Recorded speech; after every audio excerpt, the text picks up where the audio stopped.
Coucou, une nouvelle vidéo aujourd'hui pour vous parler de la pleine lune qui aura lieu vendredi à 10h58 le matin. Donc le moment de la pleine lune, c'est un moment où les énergies s'opposent, cherchent un point d'équilibre, un moment de prise de conscience où le soleil et la lune donc, voilà, s'opposent. L'idée c'est de trouver comment elles se complètent en fait, hein. Donc là, la lune se trouve dans le signe du bélier et le soleil dans le signe de la balance depuis fin septembre. Euh, ce soleil, il est conjoint à l'astéroïde Pallas. La Lune, quant à elle, elle fait un carré à Vesta en Cancer. Si on va un petit peu voir les maîtres de ces deux luminaires, hein, Vénus, le maître de la Balance, est en Lion. Il est conjoint à l'astéroïde Junon, en carré à Jupiter également en Taureau, opposé à Saturne en Poisson. Et Mars, la planète maîtresse du Bélier, est en Balance. Elle fait un carré à Pluton en Capricorne et elle est conjointe au nœud nord en bélier. Donc c'était un petit peu pour remettre en place voilà, tous les acteurs de cette pleine lune, tout ce qui vient jouer dans ces énergies-là. Donc l'idée effectivement c'est de trouver le point d'équilibre entre cet axe balance bélier, cet axe des relations, de la du positionnement intérieur, de la paix intérieure, comment dire, des actes justes, des actes alignés, de la relation, hein. Donc on est dans les dépendances, indépendances avec cet axe-là. Et c'est un moment où on peut aller faire un petit bilan parce qu'on se retrouve à mi-chemin en fait dans le zodiaque. On a passé les 6 derniers mois, voilà, on a avancé hein, depuis le bélier. Et là maintenant, on peut aller faire un petit bilan de ce qu'on a traversé, du chemin parcouru. De nos réalisations aussi, pour aller voir s'il n'y a pas peut-être un équilibre à reprendre, quelque chose qui est peut-être plus tellement juste, plus tellement aligné pour aller maintenant finir finalement cette année zodiacale beaucoup plus alignée. Voilà. Et il y a cette notion de positionnement, de choix à faire, à assumer aussi, l'idée de trancher, de faire du tri avec le signe de la balance pour se recentrer, pour trouver une forme de paix, pour être aligné avec soi. Euh,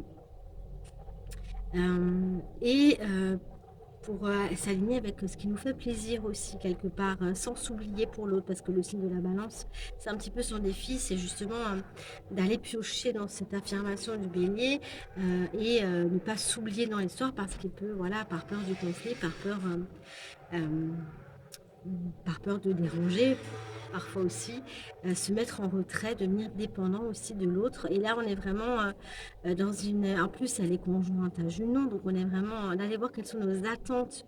Elle nous demande d'aller remettre un petit peu en question nos attentes vis-à-vis des autres. Et en plus, comme Vénus, le maître, est en Lion, qui est conjoint à Junon, l'idée c'est d'aller voir voilà, qu'est-ce qui nous fait plaisir. Est-ce que les relations qu'on a nous servent, nous apportent encore quelque chose? Est-ce qu'on arrive à être soi avec les autres? Si c'est pas le cas, c'est qu'il y a quelque chose qui n'est pas juste, hein, quelque chose à réaligner, à trier.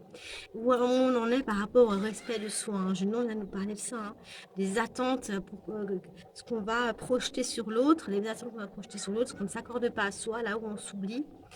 Et avec cette lune en bélier, on nous demande d'oser parler de nous, d'oser initier des actions. Parce qu'avec la balance, hein, soleil en balance, on peut, voilà, qu'est-ce qu'on va faire? Se poser beaucoup de questions et ne pas oser se positionner et ne pas oser avancer par peur de déranger. Et là, on nous dit non, non, mais il faut y aller, il faut être un peu dans la spontanéité. Donc, il y a un équilibre à trouver hein, entre action, réflexion et spontanéité. Hein, et voilà, se laisser porter aussi par notre intuition sans trop réfléchir aux conséquences et en même temps voilà s'accorder des moments de paix, de tranquillité, d'écoute de soi pour pouvoir avoir des actions alignées. Donc il y a vraiment un équilibre, une clarté à avoir par rapport à soi-même et également à qui on est, faire les choses pour soi, pas forcément pour les autres, hein, parce que la balance, on a aussi tendance à faire beaucoup pour l'autre et encore une fois à s'oublier. Donc il y a une clarté, que ce soit à l'intérieur et que ce soit à l'extérieur à trouver. Il y a aussi cette notion aussi, moi je trouve avec l'axe bélier-balance, l'idée d'équilibrer les temps de pause et les temps d'action. Parce qu'avec la lune en bélier, on peut être beaucoup dans l'action, beaucoup dans la réaction aussi. Il faut tout de suite agir, il faut être beaucoup voilà, dans l'agir, dans le faire. Et avec la balance, on nous demande de faire des pauses. Donc il y a vraiment un équilibre à trouver entre le repos et le travail, par exemple. En tout cas, voilà, l'action, quoi, le fait d'être... d'être dans l'énergie du mouvement. Voilà, et en même temps de savoir se poser, de savoir se reposer pour que justement cette action soit bien alignée, hein. Il y a vraiment cet équilibre à avoir pour être beaucoup plus spontané et en même temps que ce soit juste. Avec le carré Avesta en cancer, là, on est plus dans sortir de sa zone de confort également. Et, euh, et alors être remis dans l'écoute de soi, mais quand même y aller, quoi, hein, parce que nous, on est toujours dans une forme d'attente, le bon moment, j'attends le bon moment, et le moment, il vient pas et on passe à côté, quoi. Donc, il y a vraiment, voilà, il y a vraiment cet équilibre à avoir entre... En fait, euh, le repos doit nourrir l'action, et l'action doit amener à un moment donné à du repos aussi. Il y a vraiment une des énergies doit nourrir l'autre, quelque part. Il y a aussi cette... Alors ça peut aussi se faire unique. Enfin, il faut avoir confiance en soi pour ça, pour pouvoir être dans cette spontanéité, dans cette action voilà, alignée, c'est savoir qui on est, savoir ce qu'on veut, savoir ce que notre cœur veut, savoir là où on vibre, et donc se faire confiance, c'est une étape importante pour y aller. Donc il y a vraiment ça, affirmer, se reconnaître tel qu'on est et aller travailler, voir qu'est-ce qu'on pense de soi finalement, comment on se juge, quels sont les jugements qu'on a envers soi-même et qui nous empêchent d'avancer. Il y a tout ça à remettre en question pendant cette pleine lune et qui font que quelque part on n'ose pas et on se retient et c'est dommage et donc du coup c'est vraiment d'aller remettre ça en question pour justement y pallier et avancer quoi. C'est une manière aussi d'aller voir ce qui nous bloque quelque part, hein, et tous ces liens de dépendance par rapport au regard de l'autre, par rapport au jugement de l'autre, par rapport au couple par exemple, par rapport à voilà à tout ce à quoi on donne du pouvoir finalement à l'autre et du coup qu'on s'enlève à soi-même. Tout ça, c'est à remettre en question pour justement, l'idée c'est d'aller rééquilibrer tout ça, hein. Il faut que ce soit un échange, hein. Il y a une idée de faut que ce soit juste et que ce soit aligné et que ce soit qu'il y ait un échange. Sinon, sinon comme dit, on va rentrer dans une forme de sacrifice. Après, on va en vouloir à l'autre, on va avoir des attentes en retour au lieu de... finalement, c'est répondre à ses propres attentes, ne pas attendre que l'autre y réponde, c'est répondre à ses propres besoins, devenir beaucoup plus autonome avec cette lune en bélier. Elle nous demande d'être beaucoup plus autonome pour pouvoir rentrer en relation avec ce soleil en bélier d'une façon beaucoup plus juste. Voilà. Et alors, on est toujours dans une forme de projection, hein, c'est-à-dire ce que j'attends de l'autre, c'est finalement ce que je ne me donne pas, ce que je juge chez l'autre, c'est ce que je juge chez moi. Donc, il y a tout ça qui est réveillé, qui peut être mis en lumière pendant cette pleine lune, avec ce soleil en balance, pour aller conscientiser finalement qui on est vraiment et qui on a envie d'être quelque part.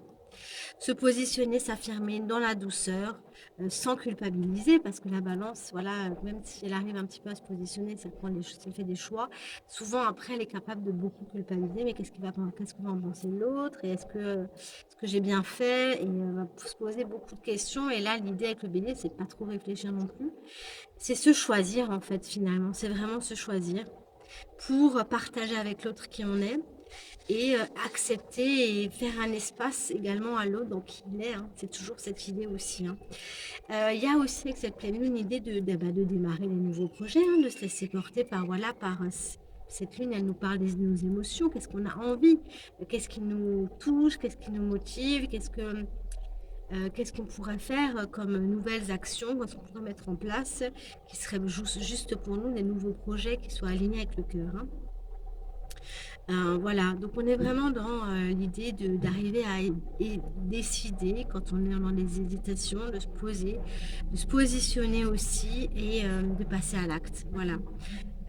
Sans peur de déplaire, sans peur du conflit, sans peur de choquer, d'oser être nous-mêmes. Et cette conjonction avec le nœud nord également en bélier, c'est vraiment ce qu'on a travaillé pendant l'année là qui vient. Donc c'est vraiment maintenant de plus mettre de plus se sacrifier et de vraiment oser sortir du lot, être pionnier, faire quelque chose de nouveau, sortir voilà, des conventions et passer à l'acte. Voilà, dépasser. Après, il y a aussi, ça fait un carré du coup. J'ai parlé tout à l'heure de Mars en balance qui fait un carré à Pluton en Capricorne, qui nous demande aussi, voilà, c'est pas facile de lâcher les croyances du passé, l'éducation, voilà ce qu'on nous a appris et tout ce qui est relié à l'ancien. Et pourtant, c'est aussi ce qui nous est demandé avec ce Mars en balance, c'est de changer les codes quelque part. C'est d'amener de la nouveauté là-dedans et de la spontanéité et d'oser quelque part. Donc voilà, moi je vous souhaite en tout cas une très belle pleine lune à tous, hein. Elle va bien sûr travailler l'ensemble des douze signes, mais ce sera surtout effectivement les balances, les béliers, on est d'accord, ceux qui seront au carré, donc ce sera les capricornes, les cancers, voilà, ça va être challengeant à mon avis. Euh, et, euh, et pour les autres, ça devrait être peut-être un peu plus soft. Après, ça dépend parce que, comme je vous dis toujours, hein, on n'a pas qu'un seul soleil ou qu'une seule lune dans le thème. On a toutes les autres planètes qui vont forcément venir faire des liens avec cette lune et avec ce soleil et qui peuvent aussi toucher. Donc, c'est difficile de dire, mais voilà. Voilà, en tout cas, voilà, moi, je suis toujours disponible pour toute guidance, que ce soit alors avec l'analyse du thème natal que j'envoie en audio sur commande ou le tirage de cartes en séance. Voilà. N'hésitez pas à me contacter si vous avez besoin, voilà, si vous avez des questions, vous avez besoin, voilà, d'avoir un peu plus de clarté par rapport à la suite. Je suis disponible et je serai heureuse, voilà, de vous répondre. Euh, je vous remercie de liker, de partager, de vous abonner et je vous dis à bientôt. Une belle pleine lune à tous. Merci.